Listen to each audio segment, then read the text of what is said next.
I am the specter of a wretch you buried in the dungeons of the Chateau d'If. I am Edmond Dantès. Just imagine hearing those exact words right before your entire world literally crumbles. Welcome to this explainer.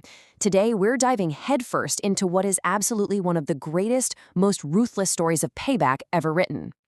We're unpacking Alexandre Dumas' ultimate classic, The Count of Monte Cristo. And look, this isn't just some simple story about getting even.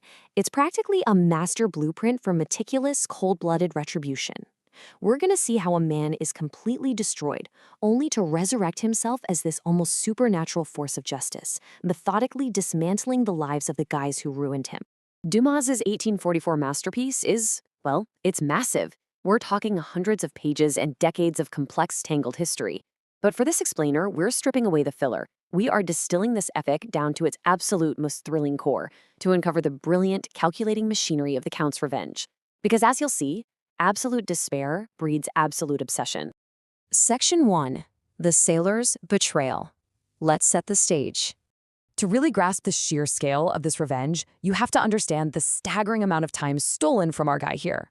We start in 1815. Edmond Dantès is this optimistic, super talented 19-year-old sailor. He's on the verge of a major promotion and getting ready to marry the absolute love of his life, Mercedes.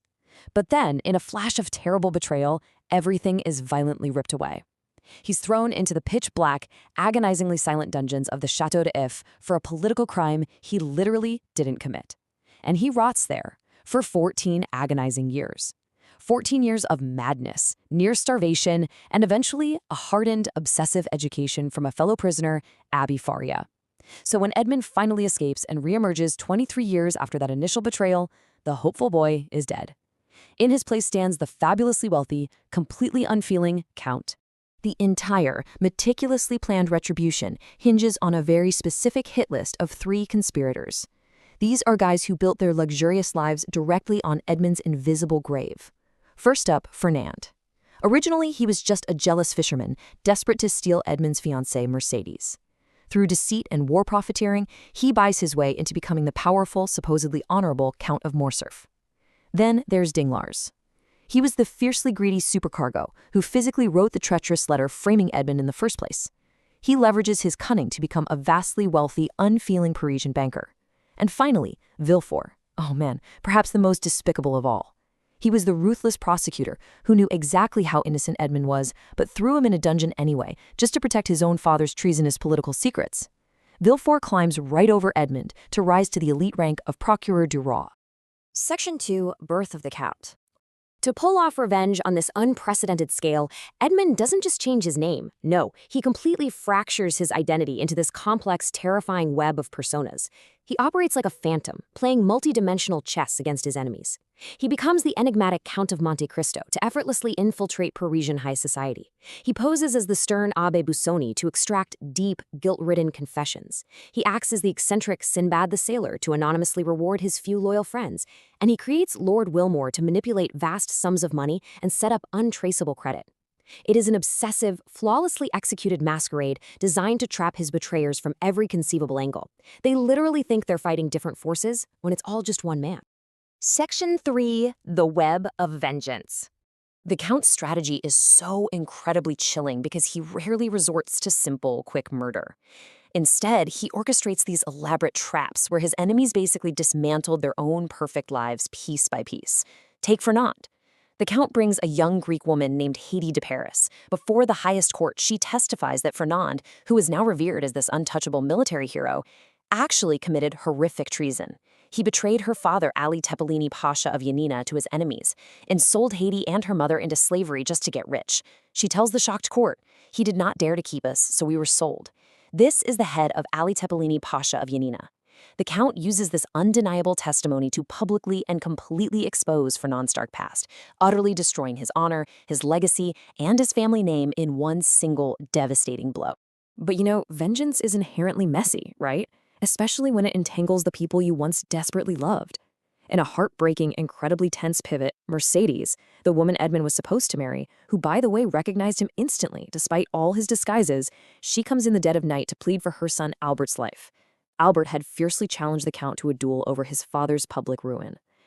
Breaking right through the Count's terrifyingly cold facade, Mercedes pleads, "What are Yanina and its vizier to you, Edmond? I am the only culprit, Edmond." It's this shattering realization that the past can't just be erased by a new title and unlimited cash. Overcome by the ghosts of his past love, Edmond agrees to spare her son. He's effectively offering up his own life and forcing a massive, totally unexpected pivot in his supposedly flawless grand design.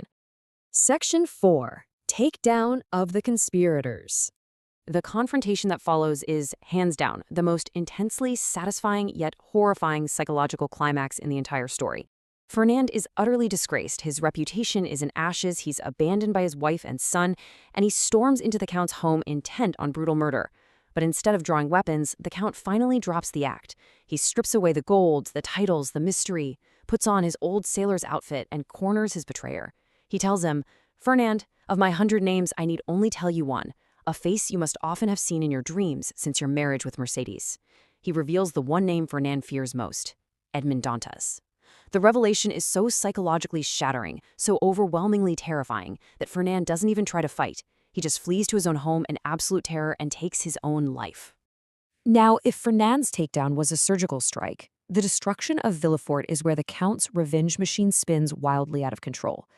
The House of Villefort actually falls not by the Count's own hand, but from a poisonous, evil seed he planted within it.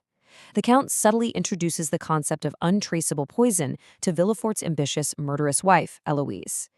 Predictably, she uses it to systematically murder members of the household just to clear a massive family inheritance for her own beloved son. The domino effect is catastrophic. When Villefort eventually discovers the truth and furiously confronts her, demanding justice, she takes the final horrific step. She poisons both herself and their young son, Edward. Finding his family dead pushes the already stressed, deeply corrupt prosecutor completely over the edge into raving, inconsolable madness. Section 5. The Limits of Revenge. This whole catastrophic fallout brings us to a really profound, deeply unsettling philosophical crossroad. Does man actually have the right to act as providence? When exactly does absolute justice cross the line into absolute cruelty? Look, the Count spent 14 agonizing years in a freezing stone cell, genuinely believing he was God's chosen instrument of divine retribution. He believed his actions were ordained, perfectly balanced, and flawless. But when a mortal, full of anger and unresolved grief, tries to play God, collateral damage becomes terrifyingly inevitable, and the fallout is rarely, if ever, perfectly just. Standing in the dead silence of Villefort's house, the Count's terrifying illusion shatters completely. He looks down and sees the innocent, lifeless body of the young boy, Edward. The realization hits him like a freight train. His flawless machine of vengeance went way beyond its intended targets. He dragged the truly innocent down into the grave right alongside the guilty. The text captures this profound horror perfectly. He felt that he had passed beyond the bounds of vengeance, and that he could no longer say, "God is for and with me." For the first time in over a decade, the impenetrable, godlike Count suddenly feels the crushing, terrible weight of his own fallible humanity rushing right back in. Section 6. Departure and Redemption. The aftermath of his total victory is overwhelmingly bittersweet. The Count realizes he has to immediately wash his hands of the bloodshed. He can't magically undo the profound tragedy he inadvertently set in motion, but he can still choose to perform final acts of pure grace. To balance the scales, he leaves his vast remaining fortune to Maximilien Morel, the son of his fiercely loyal former employer, ensuring Maximilien's future happiness and love. Having settled his worldly debts, he departs across the sea with Haughty. In this deeply moving final choice, he allows himself to be forgiven by her, and more importantly, allows himself to finally seek love and a quiet new life, leaving the dark, blood-soaked ghosts of Paris behind him forever. So, as we wrap up this explainer, I want to leave you with one final, provocative thought. Did Edmond Dantès truly achieve justice, or did his epic vengeance only breed more tragedy? It's a heavy, ambiguous moral question that Alexandre Dumas intentionally leaves hanging in the salt air.